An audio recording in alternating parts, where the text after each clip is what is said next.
Right now, someone you'll never meet is keeping Malaysia running. Not a minister, not a CEO. A man in rubber boots, already 3 hours into his shift before sunrise, standing in the middle of a plantation you've probably never heard of. Malaysia has more than 2.47 million documented foreign workers. That's more people than the population of some entire countries. They're doing the jobs most Malaysians have quietly refused. So here's the uncomfortable question few people in Kuala Lumpur want to answer. What happens to Malaysia the day these workers stop showing up? Malaysia loves talking about semiconductors, about data centers, about becoming Asia's next technology powerhouse. But underneath that success story is another Malaysia, a quieter Malaysia, one that's built, harvested, cleaned, and kept running by people who rarely make the headlines. By the end of 2024, Malaysia had around 2.47 million documented foreign workers. When estimates of undocumented migrants are included, researchers believe the real number could be anywhere between 3 and 5.5 million people. That isn't a small footnote. It's a workforce that makes up roughly 1 out of every 6 workers in the country. This isn't just a labor story. It's the hidden infrastructure of an entire nation. The people involved stretch far beyond Malaysia itself. Workers arrive from Indonesia, Bangladesh, Nepal, Myanmar, and several other countries. They power plantations, factories, construction sites, restaurants, and households across the country. At the same time, Malaysia is trying to transform itself into a modern, high-tech economy, while still depending heavily on low-cost labor. Those two ambitions are beginning to collide. Let's start with palm oil, because nowhere is this contradiction clearer. Malaysia is the world's second-largest producer of palm oil. The crop ends up in cooking oil, chocolate, shampoo, cosmetics, biodiesel, and thousands of products used every single day. But harvesting palm oil is still largely done by hand. Workers spend hours under intense tropical heat using long harvesting poles to cut heavy fruit bunches from towering trees. Around 70 to 85% of plantation workers are migrants, most of them from Indonesia. Even then, the industry still doesn't have enough workers.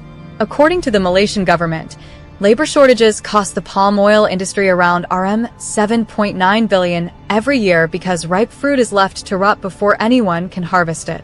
People often ask why machines haven't replaced these workers. The answer is simple. Palm oil plantations are difficult terrain. Current technology still struggles to reliably identify ripe fruit and harvest it efficiently. So despite years of investment, much of the work is still done almost exactly as it was decades ago. Locals often describe plantation work as 3D work. Dirty, difficult, dangerous. And while that description is accurate, someone still has to do it. Otherwise, global supplies of one of the world's most important agricultural products begin to suffer. Now look up. Every time you see Kuala Lumpur's skyline, you're looking at the work of hundreds of thousands of migrant workers. Nearly 700,000 registered foreign workers are employed in Malaysia's construction industry. These are the people pouring concrete, installing steel, laying bricks, and building luxury condominiums they may never be able to afford to live in. It's one of the biggest ironies in modern Malaysia. The country's most visible symbol of progress depends heavily on workers who remain almost completely invisible. Construction isn't even the largest employer of foreign workers. Manufacturing is. More than 771,000 migrant workers are employed in factories across Malaysia. This is the workforce behind electronics, industrial components, machinery, and many of the products exported around the world. Malaysia has earned an international reputation as one of the world's major semiconductor hubs. But behind the advanced technology are thousands of workers performing repetitive precision tasks hour after hour to keep global supply chains moving. Without them, Malaysia's ambitions to become a regional technology powerhouse would slow dramatically. Then there is another workforce that almost nobody sees. Foreign domestic workers. More than 100,000 registered domestic helpers care for children, cook meals, clean homes, and look after elderly family members. Their work allows thousands of Malaysian households to function every single day. Yet it is also one of the most vulnerable forms of employment. Because domestic work happens inside private homes, oversight is limited. Many workers have historically lacked the same protections enjoyed by employees in other industries. Researchers continue to identify domestic workers as one of the groups most exposed to exploitation within Malaysia's labor system. But perhaps the biggest challenge begins before many workers even arrive. For thousands of migrants, the first day of work starts with debt, recruitment fees, agency charges, travel expenses, documentation costs. Many workers borrow money simply to secure a job overseas. That debt can equal several months of wages. It creates enormous pressure to remain in difficult jobs because leaving early often means losing everything they invested to get there. In 2024, Malaysian authorities opened 157 human trafficking investigations. 71% of those cases involved labor trafficking. It is a reminder that labor migration is not only an economic issue, it is also a human rights issue. So, why doesn't Malaysia simply continue bringing in more workers? Officially, the government wants the opposite. Under the 12th Malaysia Plan, foreign workers are intended to make up no more than 15% of the national workforce. Since 2023, new recruitment quotas have also been tightened across several sectors as part of efforts to encourage employers to hire and train more Malaysians. On paper, the policy is straightforward. Protect local employment, increase wages, reduce dependence on foreign labor. But employers across the plantation, manufacturing, and construction industries continue delivering the same message. There simply are not enough Malaysians willing to take many of these jobs. Palm oil companies have offered higher salaries. Some provide accommodation. Others have introduced vocational training programs for young Malaysians with wages exceeding RM3,500 per month. Yet many positions remain unfilled. It's not always because the pay is too low. It's because the work is physically demanding, socially unpopular, and often located far from major cities where younger Malaysians increasingly want to build their futures. This creates one of the biggest contradictions facing Malaysia today. The government wants fewer foreign workers. The economy still depends on them.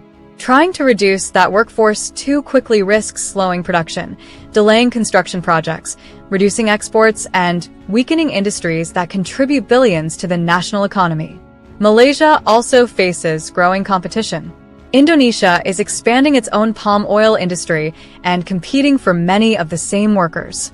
Singapore also relies heavily on migrant labor, but generally offers stronger regulation and higher protections, making it an increasingly attractive destination. Across the Gulf, countries like Saudi Arabia and the United Arab Emirates continue recruiting workers from South and Southeast Asia to fill similar labor shortages.